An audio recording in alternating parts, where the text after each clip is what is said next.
Welcome to Inspired Living with Marc Lainhart, the Intuitive Prospector. Every Wednesday, Marc, along with his special guests, will explore thought-provoking topics and ideas that promote creativity, self-help, healing, happiness, and well-being to inspire you on your spiritual journey. Each week, Marc will discuss different paths to achieving a more spiritual, balanced, happy, and healthy lifestyle. Topics will elevate consciousness and range from metaphysics to the human and social experience and all things spiritual. Welcome to an inspired community that offers support, encouragement, and new ways of thinking. Marc is a tested, certified, and professional spiritual medium, metaphysical teacher, healer, and spiritual advisor with a spiritual practice based in Seattle, Washington.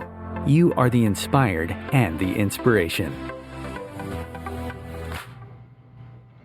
The late, great Dr. Wayne Dyer reminds us conflict cannot survive without your participation.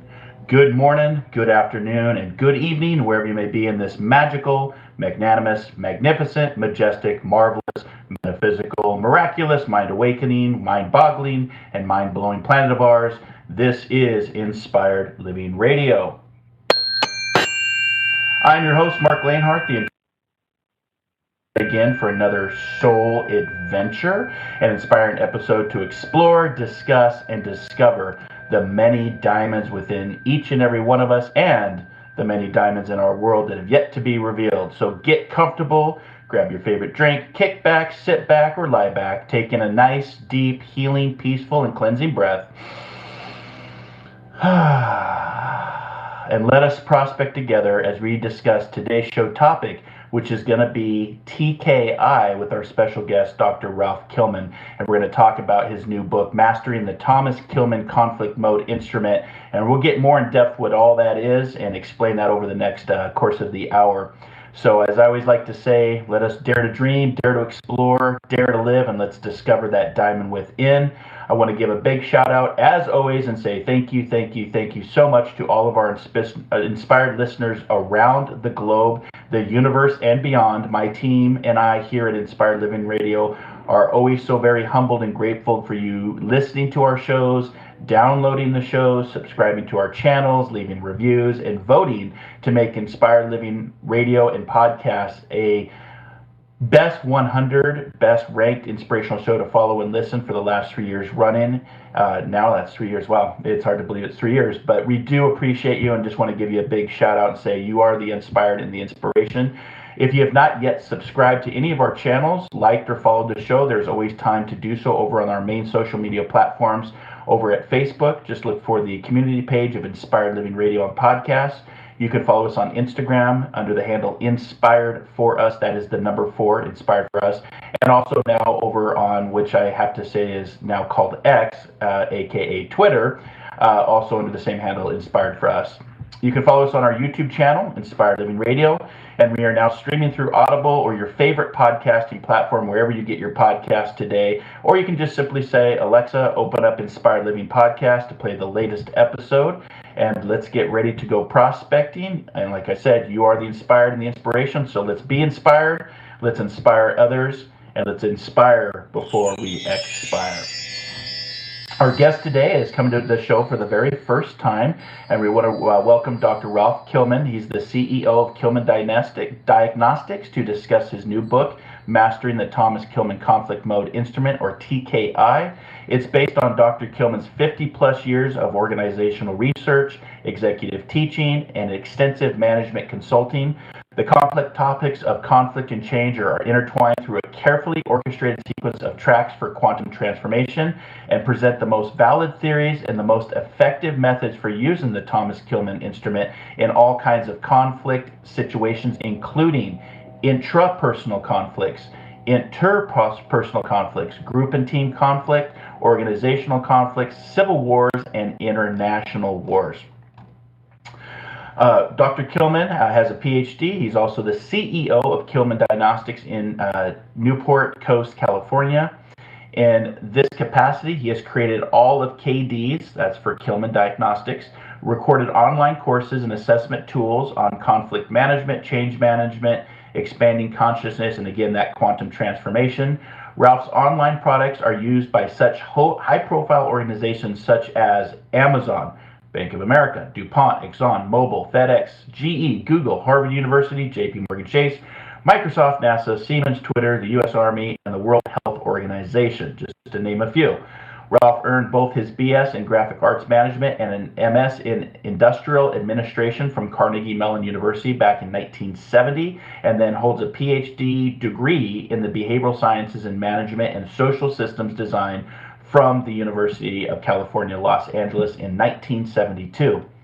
After Ralph left UCLA, he immediately began his professional career as an assistant professor at the Katz School of Business, University of Pittsburgh. In 1991, the faculty awarded him the George H. Love Professorship of Organizational and Management, which he held until 2002, when he relinquished his tenured faculty position. Instead of staying in Pittsburgh, Ralph moved to the West Coast since he wanted to fulfill his dream of California dreaming, which led to the creation of the Kilmann Diagnostics. He's an internationally recognized authority on systems change.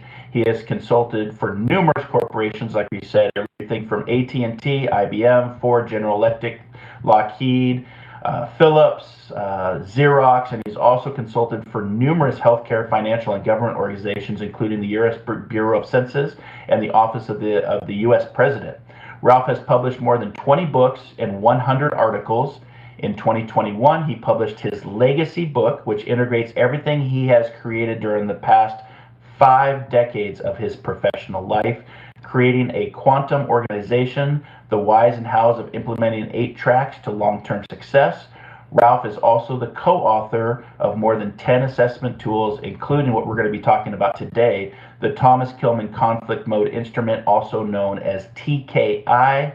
In 2023, Ralph published his first book that's focusing on the TKI assessment tool, and we're going to talk about that. And with over 50 years of resolving all kinds of conflicts, what a better time to have Ralph on the show of Inspired, with so much uncertainty in our world and so much chaos and conflict. And for you inspired listeners out there, I think you're going to get a lot from this TKI tool. You can go to kilmanndiagnostics.com, or you can actually just do an internet search for Dr. Ralph Kilmann, and I'm sure he will pop up on your desktop there.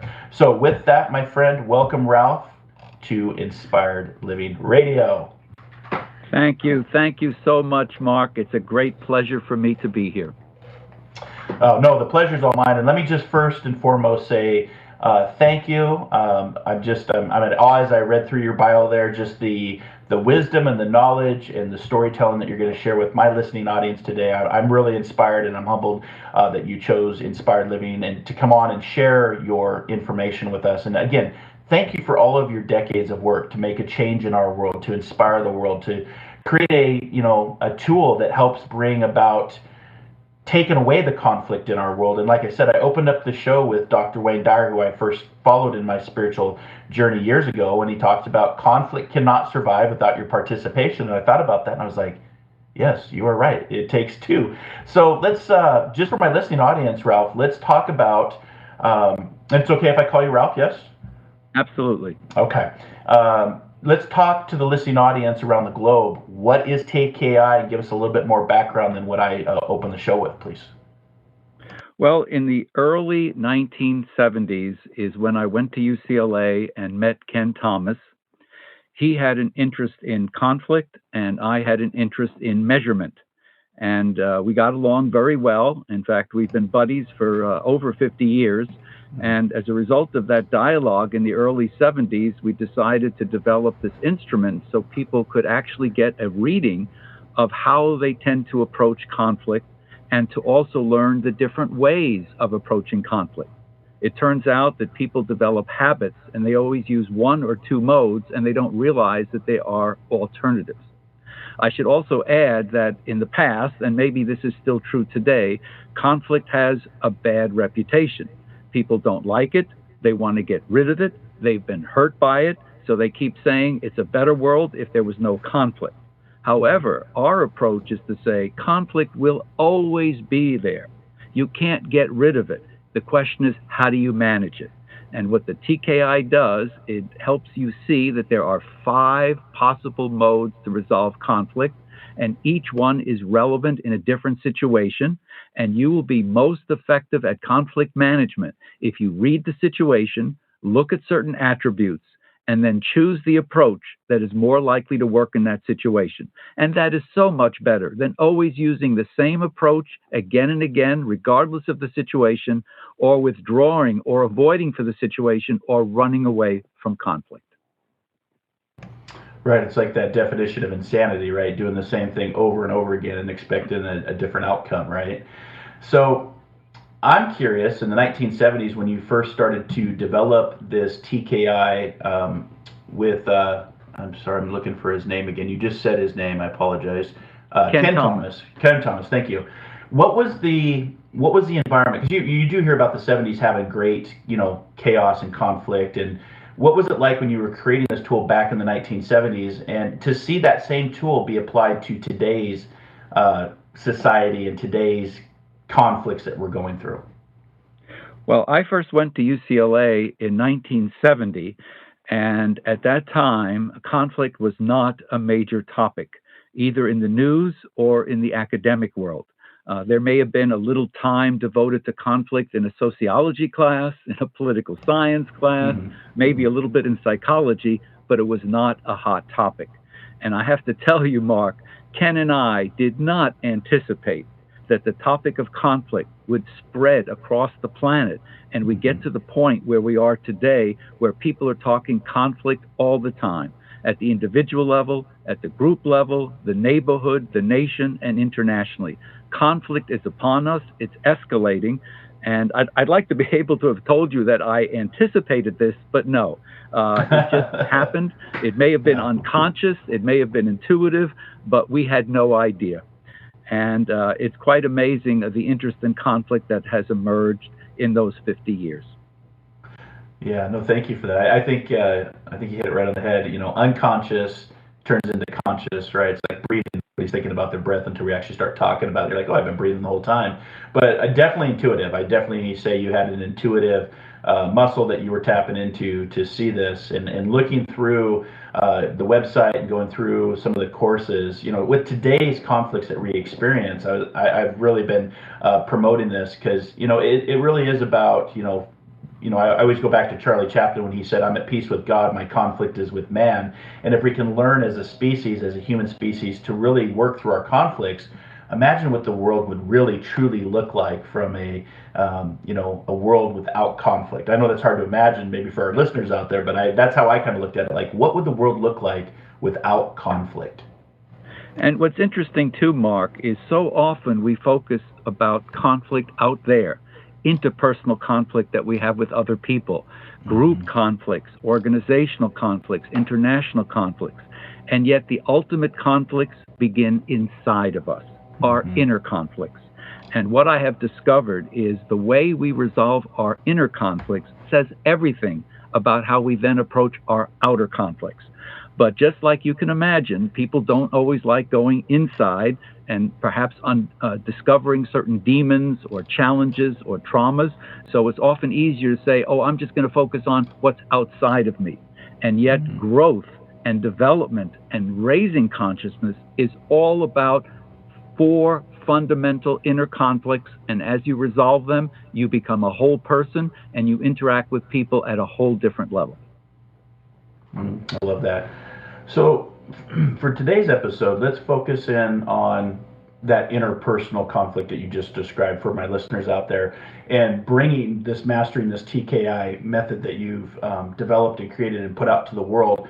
Where do we start with all this? Let's get into layman's terms. Let's get into beginner's terms for my listeners. How do we start? I've got the internal conflict myself, let's say. I'm trying to work through that. Where's our starting point? Well, the good place to start is first for me to say a little bit more about those 5 conflict modes, because those 5 modes are applied not only outside you, but inside you.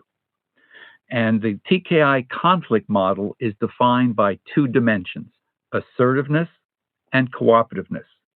Assertiveness is the extent to which you try to get your needs and concerns met in a conflict situation without being concerned about the other person.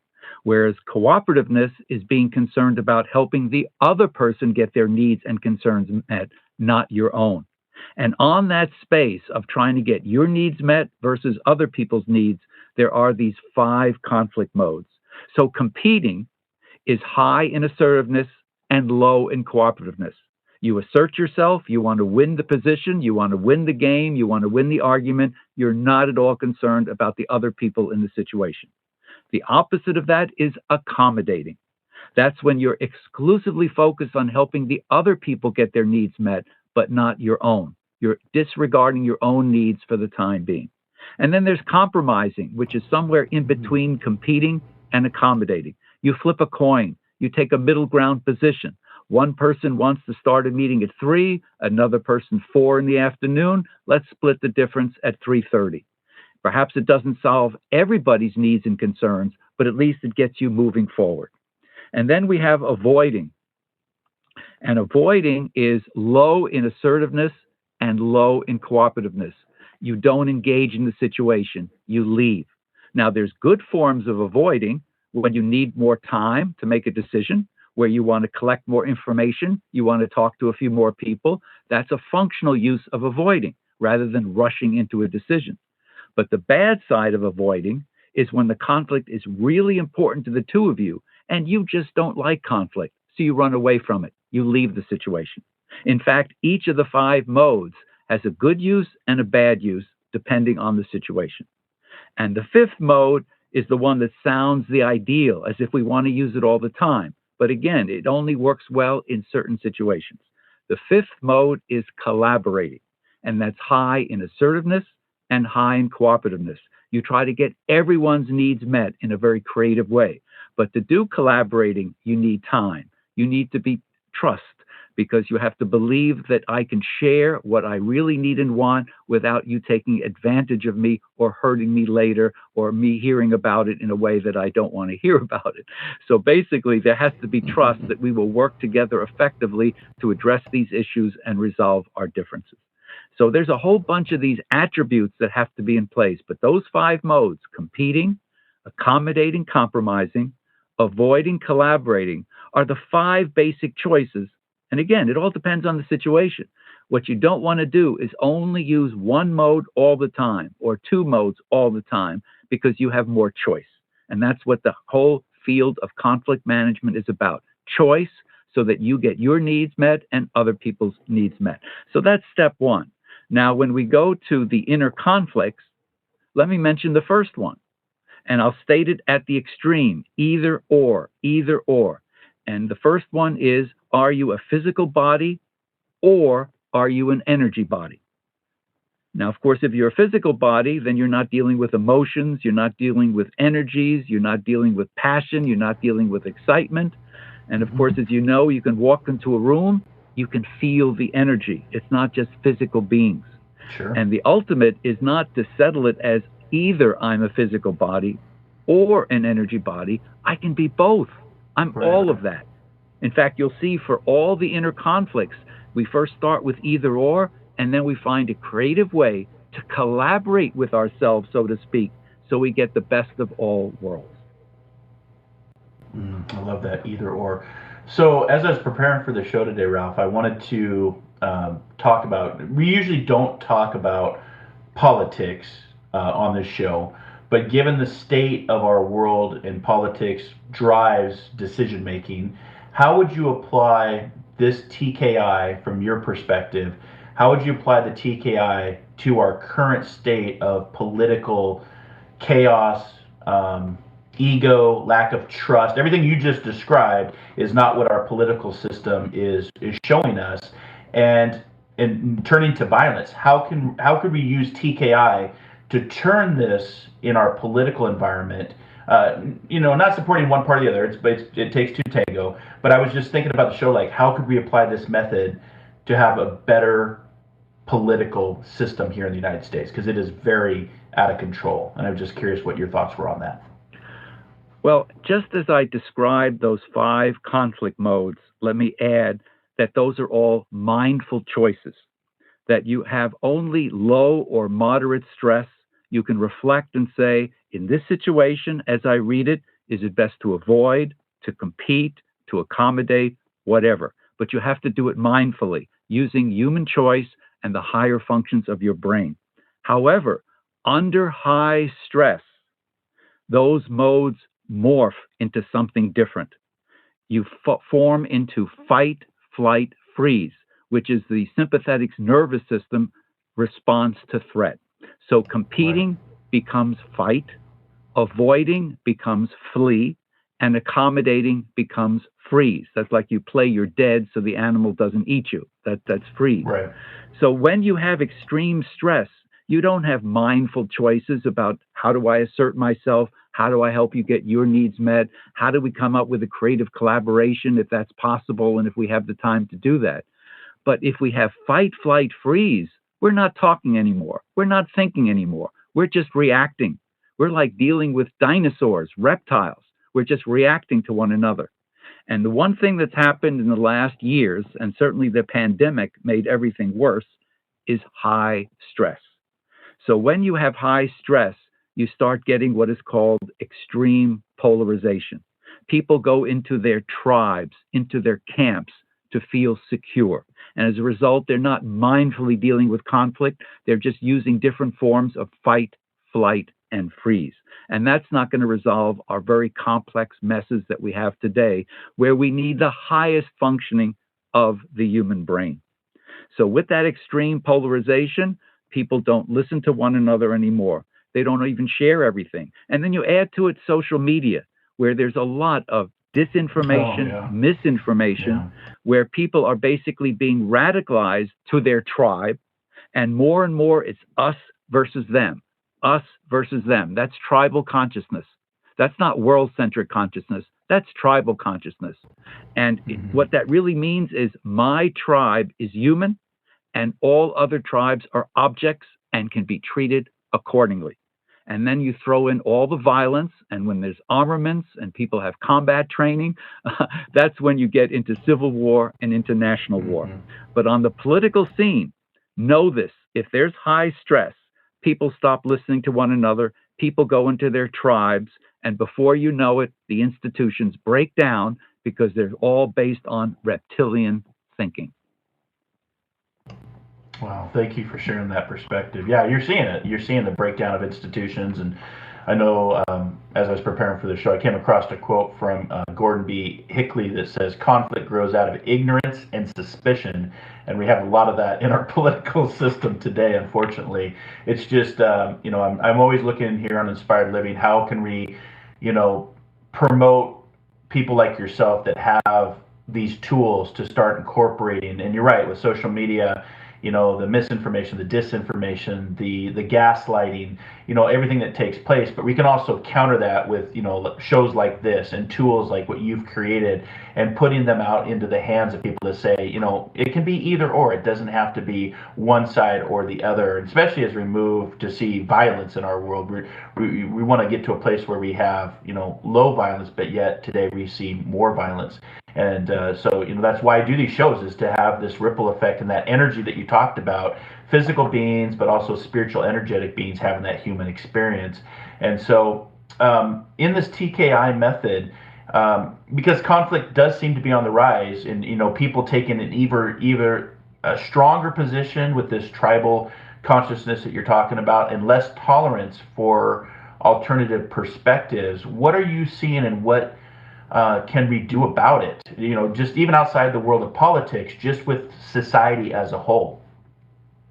Well, not to oversimplify things, Mark, but more than anything else, we have to expand consciousness on this planet. That's what it comes down to. And the lowest level of consciousness, if you will, is what has been called egocentric consciousness. That's when I'm the only human and everyone else is an object and I can treat you that way. The second is the ethnocentric consciousness. That's the tribal consciousness, us versus them. My tribe, we're human. The rest of you are objects. And then there's world-centric consciousness, which says we are all together in one society. We're all one, and we're all human, and we all have to treat ourselves that way. The extreme form of world-centric consciousness, to give you a vivid example, if we're in the United States and someone gets hurt in Africa, we feel that. We have empathy for that as if that happened to our own child. That is world-centered consciousness. And until we start embracing humanity that way and bring down the levels of stress that often come with tribal consciousness, where people are fighting over their territories, their jobs, their status, their land, and they're willing to go to death in order to win that war. If we don't get out of that pattern and expand consciousness, well, then we are probably doomed in the long run, because we can't address things like climate change. We can't address the violence. We can't address the polarization. We make things worse and worse every time we try to have a conversation. So it is quite essential that we recognize that we have to expand consciousness. And the way I have proposed that in one of my earlier books, I talk about how to revamp all our public school education. In fact, I make this radical statement. I say at least 25% of the curriculum, starting from grade 1, should be on consciousness, people discovering themselves, understanding themselves, enjoying themselves, loving themselves, being good to themselves, and then that will change the world. But at least 25%. In fact, I say, what is it good to have high math and English scores if we're not good human beings and we can't interact effectively with one another and we can't address with our conflict? What does it matter if we have high scores in the physical sciences if we can't be good human beings to one another? Oh my goodness. Wow. There was some diamonds right there. Thank you so much for that. That's we're going to take our only break. When we come back, let's pick up this conversation, because I think you're definitely onto something there, to know thyself and the journey of dealing with conflict. We'll be back just a few minutes here on our Wisdom Wednesday with our special guest, Dr. Ralph Kilmann, CEO of Kilmann Diagnostics, to discuss his book, Mastering the Thomas-Kilmann Conflict Mode Instrument, or TKI. We'll be right back.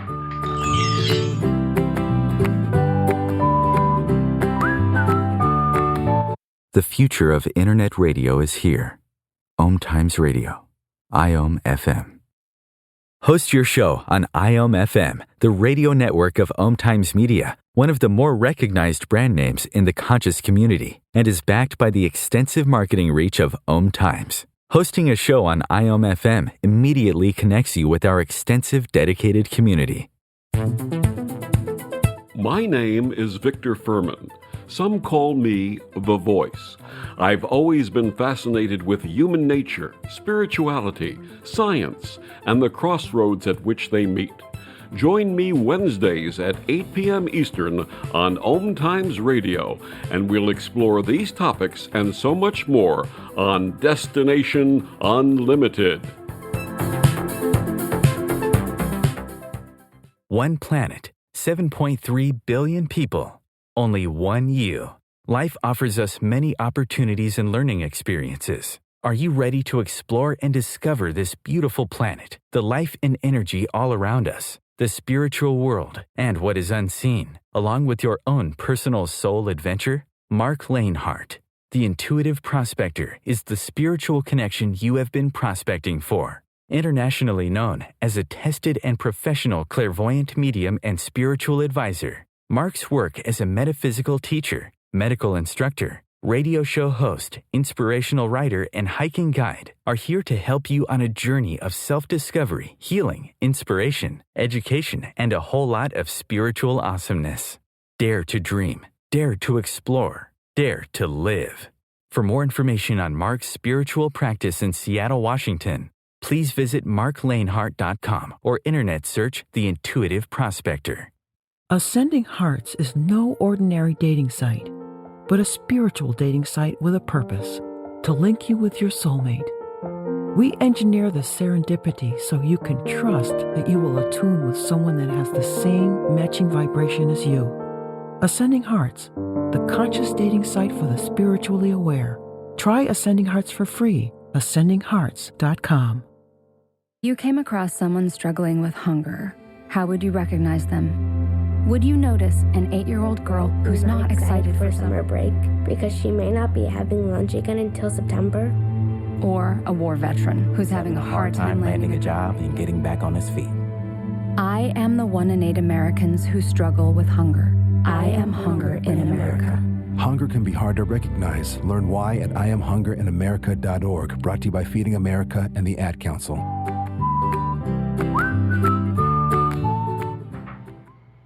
Welcome back to Inspired Living Radio. Donald Miller reminds us, if you have a beautiful story, it has to have conflict. And if you don't have conflict, it can't be a good story. So our guest today is Dr. Ralph Kilmann, CEO of Kilmann Diagnostics, to discuss his new book, Mastering the Thomas-Kilmann Conflict Mode Instrument, also known as TKI. Ralph, welcome back, and let's pick up the conversation. This show goes by so quick, and we have so much information to get to, and I have so many questions, but let's talk about that educational piece that you talked about, that you put in a previous book, about having the 25% of to know thyself, to be better humans, to be in service, to help one another and get rid of that ego and move into that trust. Talk a little bit more about that and that vision that you saw, and when did you start talking about that? Well, what's interesting is when I was at UCLA in the early 1970s, I entered the program with 10 other doctoral students also studying the human sciences. And the first course we had met for 9 hours a week for 9 months. It was a 24-credit course. And 3 hours every week, we sat in a group and discussed our feelings, how we reflected on one another. We gave feedback to one another, how we experienced one another. That was the first time I really learned that you can have a conversation about yourself and how other people see you, because you may not really know yourself without getting some feedback and discussion from others. And we developed trust, and 3 hours a week for 9 months, we had these conversations. That opened the door for me. And then a little later in life, not too much later, I started therapy sessions where I started learning about myself. What were my early traumas? Have I learned from them? Have I outgrown them? Have I resolved them? Or am I still in conflict because I'm still trying to resolve the pain from those past traumas? Now, this is not something that is typically taught in public schools. In fact, at most, you might get a little psychology course when you're in high school or in college. But other than that, you tend not to focus on yourself. And even when you take a psychology course, it's about principles. You're not necessarily applying them to yourself. So that opened the door for me at UCLA and therapy. And for an educational process like in public schools, you can put children into groups and have them talk. They don't have to just talk about what they did on their summer vacation. They can talk about what life means to them. What are their struggles? What's their family like? And to give feedback to one another. This can start at an early age so people can develop a liking for themselves, an understanding of themselves, a respect for themselves, which then allows them to respect and like and love other people. If you don't like and love yourself and feel that you're good enough, you're not going to think other people are good enough, and you're not going to like them either. It goes both ways. We're all connected. So essentially, the curriculum can be designed to help students at an early age and to continue the process through middle school, through high school, through college, where we learn ourselves, we expand our consciousness, we become better people. If public school education doesn't do it, doesn't do that, what value is it? What are we providing our society if we aren't creating human beings that love one another and are able to be effective with one another and solve problems with one another instead of going into fight, flight, freeze?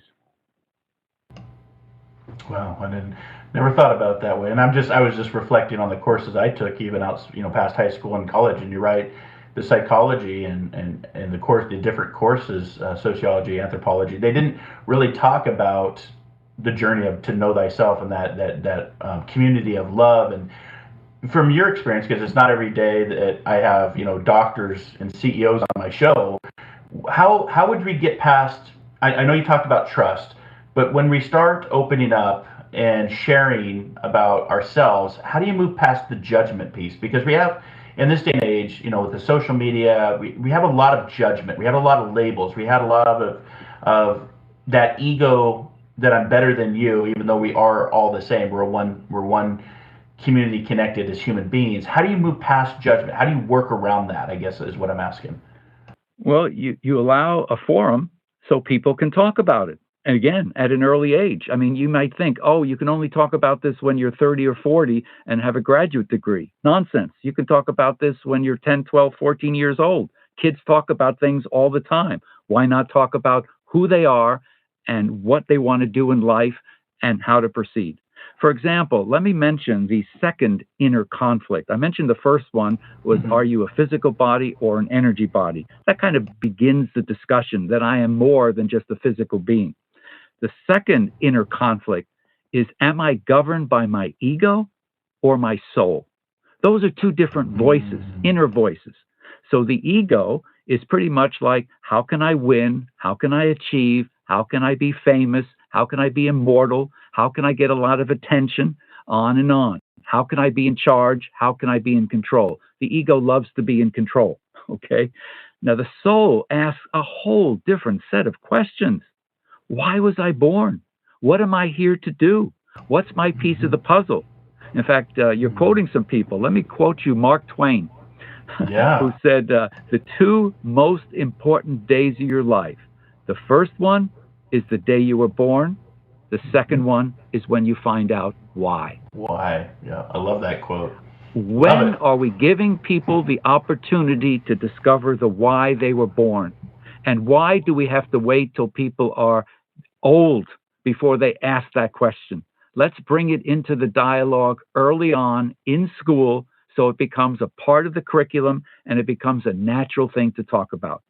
And as I mentioned with all the conflicts, it's not like you have to choose between ego and soul. That just sets up the conflict. Ultimately, you want to get the ego and the soul on the same page. So the ego energy, that passion you have, is then directed towards something meaningful, your purpose, your destiny, to leave something behind for other people to make it a better world. Why not begin that conversation as early as possible?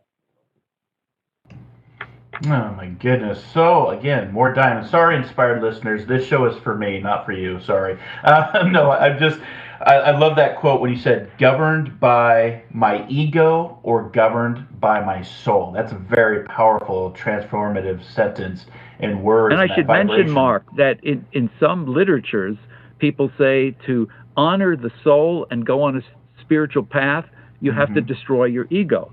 I don't believe you have to destroy anything. Why would you want to destroy any part of you that serves a purpose? The question is, how do we take the ego and what it is and put it towards our soul? It takes its energy and puts it towards a purpose that is meaningful for the whole planet and the whole universe. That is what can be done. Can you say that one more time? That's just such a powerful statement. Honestly, I think the listeners need to hear that one more time. That's just wow. Yeah, all the conflicts. It's not eliminating one thing and going with another. If you can develop a synergy, a solution that incorporates all aspects. Isn't that beautiful? And then everyone's needs get met. But you have to create the conditions in society and organizations so that can happen. So people have the skills to choose different modes of conflict. They can read the situation to know what are the attributes that determine when one mode is more useful than another. They need to take the time. They need to have effective communication. They need to know how to develop trust with people so people share what they really need and want. If people are not telling you what they need or want, you can't resolve the conflict. So you have to have trust and an open dialogue if you want any kind of collaboration at all.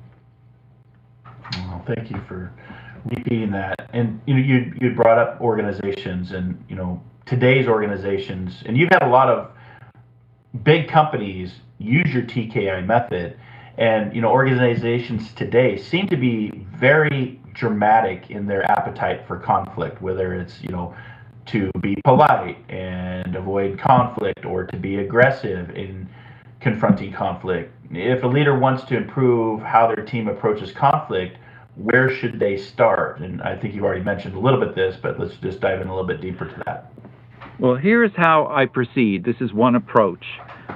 You give a representative sample or all people in the organization the TKI. And the first TKI, because there'll be a second one, the first TKI is with instructions that say, consider your workplace, your group, your department. How do you usually respond when you find your wishes different from those of other members? So that first TKI is focused on conflict behavior in your group, in your department, in the organization. The second TKI you take, the instructions are, consider all other situations in your life, other than your work group or your workplace. How do you typically respond when your wishes differ from another person? And those results from those two TKIs are eye-opening. For example, what we do is we take the organization chart, and each box on the chart we replace with a symbol of the TKI model, and we show the results, whether they came out high or low on each of the 5 conflict modes, group after group, from the top of the hierarchy down to the frontline workers. And when we look at it, we discover in most organizations, the people on the top are assertive. They use modes like competing, collaborating, compromising. But as you move down the hierarchy, more and more avoiding and accommodating. And then the people on top, the executives and the managers, might say, well, maybe that's just the way they are, and they tend to avoid and accommodate. But the second TKI, which assesses their conflict behavior outside the organization, often shows that people are assertive throughout the hierarchy in other settings in their life. So what's going on that people who are assertive in other aspects of their life, now in the organization, they are high in avoiding and accommodating, particularly as you move down the hierarchy in the organization. And usually what causes that is the culture of the organization. Don't make waves. Don't challenge your boss. Don't get caught talking to other groups. Keep things to yourself. Let the other fool be the first one to come up with the new idea. It's not safe to do that here. With that kind of culture, believe me, you're not going to get people confronting conflict openly and constructively. And so that's vital to understand. There's also the reward system. People look to see who gets promoted, who gets rewarded. And if those people stay away from conflict and always agree with their boss, don't make waves, don't step on anybody's toes, they get promoted. Well, then the rest of the membership says, well, if you want to get ahead here with the performance appraisal system, you better not get involved in conflict. Stick it to yourself, withdraw from situations, don't get involved in the conversation. You're only going to get hurt. And so that's the reward system. Then, of course, leaders' behavior. Employees look to their leaders to see what are the behaviors, what are they looking for, how should we address conflict. So how the leaders do it gives a model, a symbol on how the rest of the organization should do it. And if people down below don't see the people above them responding effectively to conflict, well, they're going to do the same. So essentially, there's kind of systems. There are systems in the organization, leadership behavior, reward systems, cultures, that change how people behave from how they behave outside the organization. Yeah, and you talked a little bit of competition and capitalism and, make that almighty dollar, to do whatever you need to do to make that almighty dollar, not realizing that at the end of the day, all the money and stuff, you don't get to take it with you, right? And that's very, very interesting. Well, let me mention, Mark, the third underlying inner conflict that we address. Please. Yeah. And the third one is, however you resolve your ego and soul, let's call it yourself. You come up with some understanding of your ego and soul, we call it yourself. And so the third question is your self separate from your systems, or are your outside systems a fundamental part of who you are? This is a very complex conflict, because what we realize is that most people see their systems as being outside them. The culture, the reward system, my leader's behavior, that's outside me. And the implication, I can't do anything about it. It's outside me. It's not a part of me. As a result, what if everyone in the organization is waiting around for someone else to improve the culture, the reward system, and the leader's behavior? If everyone's looking for someone else, nothing's going to happen. Instead, why don't we consider the possibility that our systems are as much a part of us as our own skin and our own organs? We are social creatures. Human beings create systems. They are a part of them. And if people then realize that the systems are really a reflection of them, whether it's their family of origin or everything else they've learned along the way, then essentially they have to take responsibility for changing it. It's interesting to see what happens when people say, my goodness, these systems are really important. I have to take responsibility. I have to talk to other people and my boss about systems so we can change them to be more supportive of what we want to do, individually and collectively. In fact, here's another quote for you, Mark. You're reminding me of quotes today. But I remember one time I did a workshop in London on expanding consciousness. It was a 3-day workshop. I came to London early, and so I had a little extra time. I went to the British Museum for the first time in my life. And there on the first floor, in the wall, was etched this statement by William Blake about 1850. And what it says is, I must create my own systems or be enslaved by another one's. So if you don't create your systems and influence your systems, you are going to be enslaved by the systems that other people have created. That should be reason enough to look at your systems and say, what can we do about the culture that's shifting our behavior towards avoiding and accommodating? What can we do about the reward system so people are rewarded for speaking up on complex problems where the conflicts are real, and if we don't resolve them well, we're not going to perform well? How do we have that conversation? Well, we can do it in the organization, but first we have to recognize we need to resolve the conflict between systems and self. Right. And a lot of people, unfortunately, in this day and age, identify who they are with the job they hold. And when you have that, awakening, you realize there is a lot of systems. And I do love that quote by Blake. That's, very insightful.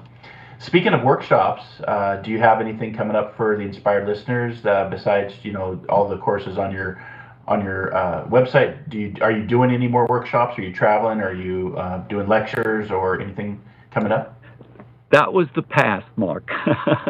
I used to be on the road all the time. I often traveled to Europe from the United States once or twice a month.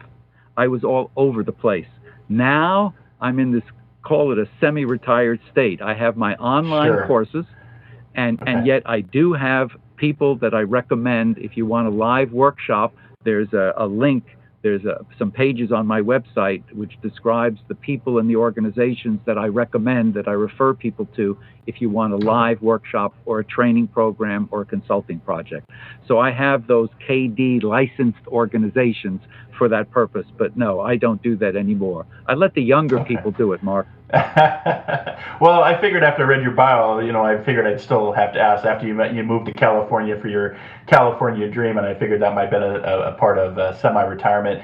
And do you have, so on your website, for our listeners out there, if you go to the website and you can do some prospecting over on Dr. Kilmann's website and find those links. And do you have anybody that's that you're passing the torch to? I'm thinking Olympics here, that this concept and everything that you've created in your life, is that being passed on to somebody else? Well, the people I work with, I have 2 customer service specialists in Costa Rica, and they handle the whole business basically, and they're going to continue doing that when I'm gone. So I'm setting up an organization to be able to bring that to the world as a nonprofit charitable organization to spread that. I read a quote once saying, the measure of a life is what you leave behind. So I definitely want to leave something behind. Yeah, and you definitely are, and you will. That is your legacy, right? It's planting the garden that you don't necessarily get to take care of, or planting the tree that provides, shade and comfort to others and animals, and we don't necessarily get to see that. And to be honest with you, Ralph, this is what Inspired Living is really about as well. Leaving these messages and these storytelling, with great people like yourself that have done a lot to contribute to our society. So, 50 years, 100 years down the road, if we still have podcasts, who knows what the world's going to look like then. But to have that information out there to, tune in, and hopefully we'll, in the future be a world without severe conflict.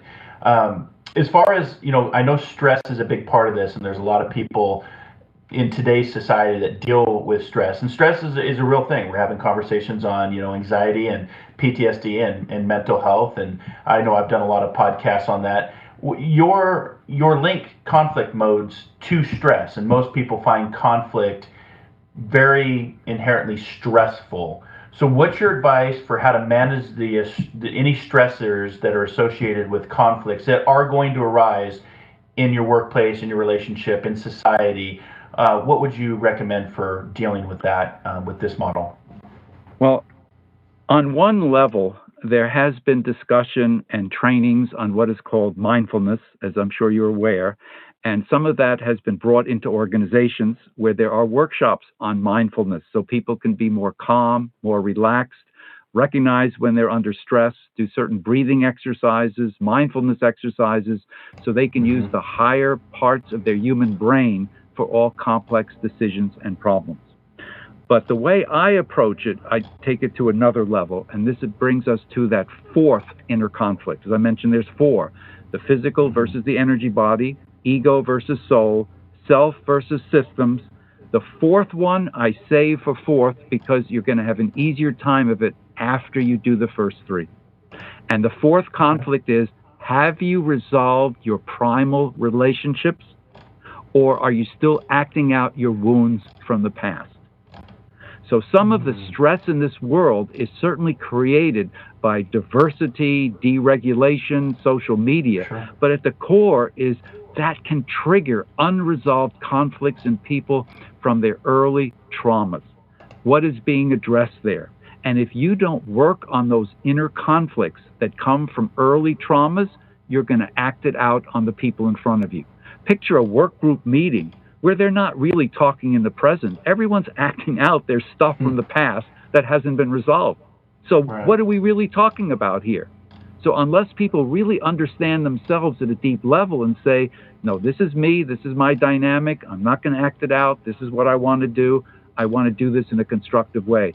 If more people were in touch with the challenges of their primal relationships and were able to translate their wounds into gifts, again, we'd have an easier time resolving all contemporary conflicts. I love how you just said that. Transform our wounds into gifts. So we're gonna have to start quoting you on some of this stuff, so I can, future shows say, Dr. Ralph Kilmann with that quote. So I like that, and that's I'm just writing that down. That's powerful stuff. So with the time that we have, in fact, here, Mark, I'll give you the bottom line. If a person has resolved their conflicts that come from the past, their primal relationships, if you could go back in time, this is time travel, if you could go back in time and eliminate your early traumas, would you do it? If someone asked me that, I would say, I would never eliminate my early traumas. They made me who I am. They are the gift that I bring the world today. Now, I don't condone trauma. I wouldn't bring it on anyone. But once it happens, and it is going to happen, if you're part of the human race, you're going to have early traumas. What are you going to do with it? What are you going to do with it? That's the only question. Oh yeah, that's great. It's like you said earlier in the show about, destroying your ego. I always used to say, murder my ego when I started down this path, because my ego was disrupting so many things. But destroying it is like, why would you destroy something that's made you who you are, and finding that balance? And I'm going to throw another quote out here because this just kind of popped into my head from Thomas Paine that talked about the harder the conflict, the more glorious the triumph, right? And so those past traumas, turning them into triumphs of who you are and how you navigate this very chaotic world of ours, and bringing that forth. So that synergy. Every time you move from one stage of consciousness to the next, I use the term transcend and include. So yes, you transcend, but you always include everything that came before. It had value. It may go through a transformation, but we don't need to destroy anything. I love that. So, Dr. Kilmann, thank you so much for being on today's show. What I like to do, just for the time we have left, is there anything that inspires you, a person, a place, or thing, or anything else you'd like to share with our listening audience before we come to a close for this episode? Well, when I see movies, TV programs, or read a book, What moves me is when I see or hear how people are helping one another, working together, respecting one another, challenging one another, and making things better. That kind of teamwork with goodwill, respect, and love, that's the story I love to hear. I love it. Teamwork makes the dream work, right? So thank you so much. And I look forward to having you on the show again to continue to talk about all of this wonderful, inspiring information, and indeed, my friend, the legacy that you are leaving behind. If you want to learn more, you can go to KilmannDiagnostics.com or just internet search Dr. Ralph Kilmann. Thank you so much for being on today's show. And I'm actually going to close the show with a quote, if I may. It's from Lao Tzu that says this: "In dwelling, live close to the ground. In thinking, keep it to the simple. In conflict, be fair and generous. In governing, try not to control. In work, do what you enjoy. And in family life, be completely present." Until our next soul adventure together, be kind, caring, and compassionate. And most importantly, wherever you're at in this world, dare to dream, dare to explore, dare to live, and discover the diamond within. We'll see you next time here on Inspired Living. Take care, everybody. Namaste.